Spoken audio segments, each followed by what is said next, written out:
Hello, everyone, and welcome back to the Press Box Preview presented by KRVN. It's our playoff edition. He's Scott Foster. I'm Tyler Cavali, and again, thanks for tuning in. Boy, we're here through the regular season, ready for the playoffs. This should be fun. We have 6 games lined up, 3 on Thursday, 3 on Friday, but from here on out, it's a must-win situation. Yeah, win or go home, and it's finally, we've talked about all these important games coming up to this, and now to finally get to it, first round, it'll be a lot of fun. And triple headers, holy cow, we're going to be busy. We'll be busy. Thursday, if you're heading into the ball games, bring the blanket, because it's going to be cold. For us, if you could bring us a blanket, because we're going to need it, it's going to be cold. And some hot chocolate too, please. If you would like. Friday is going to be a little bit better weather, but again, it's still going to be chilly, not as cold as Thursday, I don't think. But hey, if you're trick-or-treating, you're taking the kids out trick-or-treating, turn on the knob, turn on to 880, KRVN, or the river, right? You can do it on your phone. Just turn your smartphone over there, go to krvn.com, pick us up. Nothing scarier than listening to us. Yeah, that is going to be spectacular, that is for sure. Well, let's get right down to business. Again, we have 3 games on Thursday, 3 games on Friday. A lot of the area teams we're covering here. So let's start with Overton at home against CWCE. That's Chambers, Wheeler, Central, Ewing. Say that 3 times fast. I've been practicing. You've been practicing, okay, very good. Fortunately, he's not on the call. I'll have the call for you on that one. That will be a 5 o'clock kickoff on KAMI, Country Legends, or available online at krvn.com. Scott, this is going to be a fun one because both of these 2 teams, their bread and butter is running the football. They have each 1,000-yard rusher, so this game may be over in about 30 minutes. Yeah, they're going to really, and the conditions are going to be perfect for them. They're not going to care it's cold. They're just going to try to beat up on each other a little bit. Good old-fashioned slobber-knocker football, and it should be a lot of fun. This is what Overton wants to try to do. They've been trying to do that. They stumbled last week against Elwood, so we'll see what they've got coming back. And both defenses have some really good playmakers as well, especially on that defensive line for CWCE. They've constantly been in the backfield all year long. Only 1 loss for CWCE. For Overton, they have 3 losses on this season. But this is a game where if you have 1 or 2 turnovers, if the opposing team could take advantage of it, that might be the difference. And field position also. Field position becomes important in this, as it might be punting and stuff like that and kickoffs that really get you set up well for a game like this. Again, this one is a 5 o'clock kickoff. It is at what we like to call the Taj Mahal of 8-man football stadiums in Overton as they host CWCE. If you've never been to Overton in their football field, by the way, check it out. I mean, It is beautiful facility. When it's not underwater, it's great. That's a good point. Earlier this year, yes. Maybe snow to deal with Thursday. That will have a little bit, but otherwise it should be great. So again, 5 o'clock on Thursday. It'll be Overton hosting CWCE. We'll have that game for you in KAMI Country Legends. Part of our triple header on Thursday. Kickoff at 7 p.m. on 93.1 The River. It'll be Elm Creek against Palmer. Elm Creek suffering their first loss of the season last week against a pretty good Arcadia Loop City team, but boy, that's not the way you wanted to end the year. Yeah, it was, and they got down 24-0, pick 6 on the first play from scrimmage, and so they really got punched in the mouth early. They fought back, but came up a little bit short. So I'm sure they want some redemption in this one. How about Palmer? They have some playmakers as well. What kind of style do they bring? Well, they're going to want to pass the ball around, but they've played a tough schedule. Coach said they could easily be 6-2 rather than 3-5. They're a little beat up though. And so it should be a good game. I think when you look into those kind of more central Nebraska, a little north central, they play a tough schedule. And so it'll be interesting to see what the Tigers bring. Do you foresee a game going to be played within the trenches a little bit, or is this going to be an aerial attack, or maybe a little bit of both for these 2 teams? Both teams really want to be balanced. And so unlike your game, this is a game I think we'll see some running and passing. Scott will have the call on that contest again. That one can be heard on 93.1 The River. It'll be Elm Creek hosting Palmer, kickoff at 7, and listen online at krvn.com. Our final game of our triple header on Thursday, kickoff at 6 p.m. It'll be Elwood at home hosting the first round in what is their final year of the playoffs, or final year of Pirate football. They'll be home against Maxwell. That game will be heard on 880 KRVN. That's going to be a fun one as well. With Elwood, they have some great talent. Oh, man. And what a great story it's been all year. But certainly the Schutz kid is just special. This is just, I don't think they expected to be this good. This was a team that didn't have football not too many years ago. Then they played 6-man. Then they played 8-man. They are really putting it together for really a storybook season if they can keep it going. I've only done one of their games this season, and let me tell you what, they're just fun to watch. And everyone I've talked to that has followed or seen Elwood, they've said the same thing. Yeah. Shuts obviously is magnificent. Go watch the game if you can, again, or listen on 880. But boy, this team, a lot of playmakers, and it looks like they have fun, and that makes a difference. Now for Maxwell, this team is coming in, again, going to play a tough Elwood team. They have some playmakers as well. Sure, they're gonna give them their best shot. There's nothing to lose for this Tiger team. They're going to come out there and they're going to know Elwood. These kids know each other, not too far from each other. So I think it'll still be a competitive game. But boy, Elwood is really tough to put out. They've been a fun team to watch, and they should be fun in the first round of the 8-man playoffs as well on a Thursday, as Elwood will host Maxwell. Kickoff for that one is at 6 p.m. And again, that game can be heard on 880 KRVN. Now moving into the games on Friday night, another triple header for you on KAMI, The River, KRVN. Or if it's easier for you, just go to KRVN.com, click on one, if not all three stations. You'll find a playoff football game, I promise.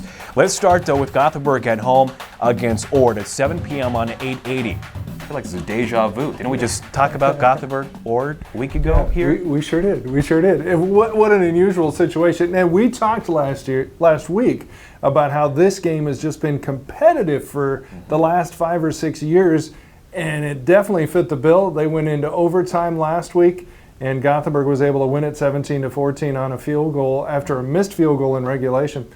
So there's no surprises. These two teams know each other. As I talked to both coaches, they said, I don't think we played our best ball game. And they both are confident that they've got another really good one in here. Gothenburg's a 5 seed having to play a really good 12 seed in Ord. It's just going to be, this is the best matchup, no doubt, in C1 this first week. Especially, as you mentioned, in week 1. And Ord being the 12 seed is not your average 12 seed. Of course, they were runner-up in Class C1 last year, losing to Aurora in the state championship game. But they bring a lot of talent back. Obviously, they don't have their starting QB from last year, but boy, their offensive line's good, their defensive line's good. They have some good playmakers as well. They absolutely do. They're huge. They're 285, 290, 300 in the front line. But they had one of their guys get hurt, and he's very athletic. And that helped Gothenburg. Gothenburg's front guy, Tucker Wyatt, have 21 tackles.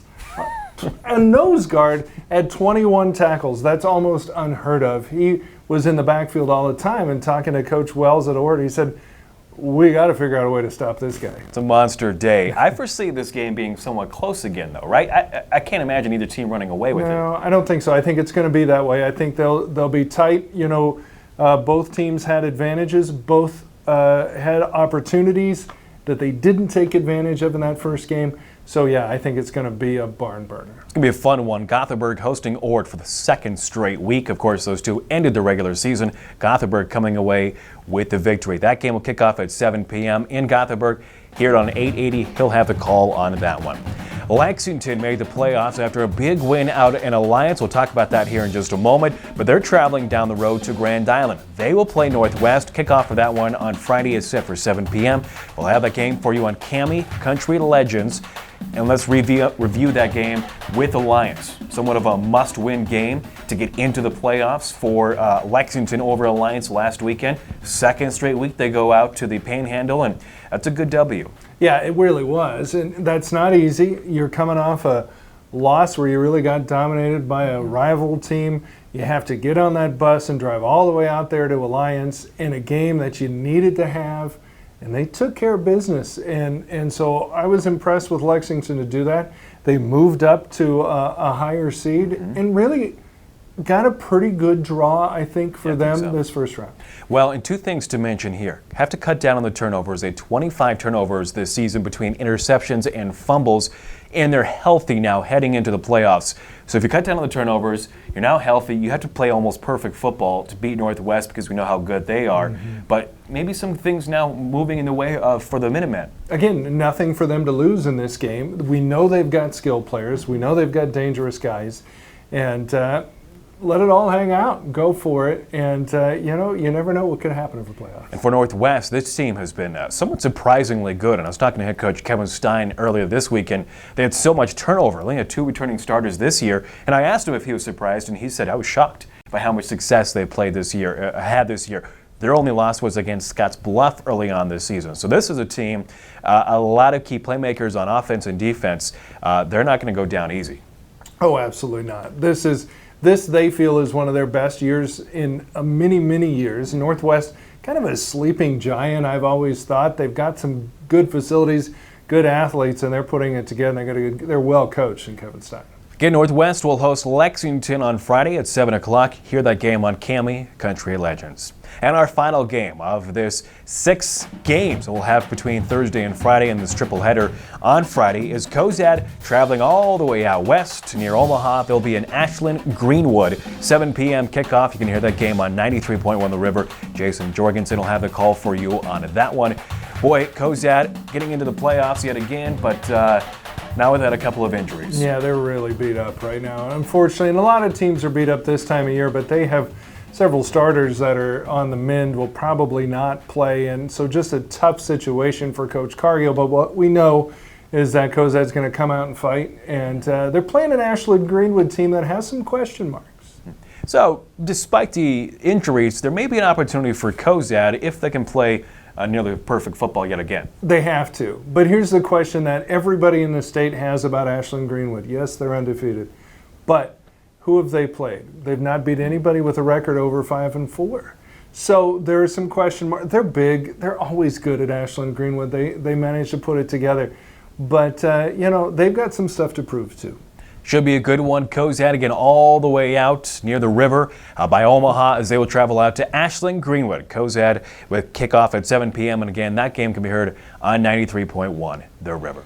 Scott, let's review all the games just real quick. We have 6 of them coming up Thursday. It's 8-man football. We'll have for you a triple header. Overton at home against CWCE, 5 p.m. kickoff. We'll have that game on KRVN Country Legends. At 7 p.m. on 93.1 The River, Elm Creek will be at home against Palmer. And at 6 p.m. on 880 KRVN, it'll be Elwood at home versus Maxwell. Of those 3 games, for you personally, which one it could be the most interesting one? I like the one I'm doing. I think Elm Creek and Palmer is interesting. I want to see how Elm Creek can rebound after their loss. Their only loss of the season. For Friday, again, another triple header. We will have 11-man football for you as Gothenburg is at home against Ord. 7 p.m. We'll have that on 880 KRVN. Lexington travels to Northwest in the first round in Class B. 7 p.m. kickoff, again on KRVN Country Legends. Cozad travels out to Ashland Greenwood. 7 p.m. kickoff. That one will be on 93.1 The River. Remember, all the games can also be heard at KRVN.com for free or by downloading our KRVN or The River app. Should be another fun week of football yet again. Now, must win to keep the season alive. First round of playoffs, ready for it. It's going to be cold, but this is what we've been asking for. Absolutely. And like I said, you got an extra blanket. You're coming to the game. Come on up. Drop it off for us. We appreciate it. Bring the hot chocolate as well. 6 games on tap, 3 Thursday, 3 Friday. Follow the KRVN.com. Go to the community calendar for those games to find a listing as well. Again, thank you for tuning in to the Press Box Preview. It's week 1 now of the high school football playoffs. He's Scott Foster. I'm Tyler Cavali. This has been the Press Box Preview Playoff Edition presented by KRVN.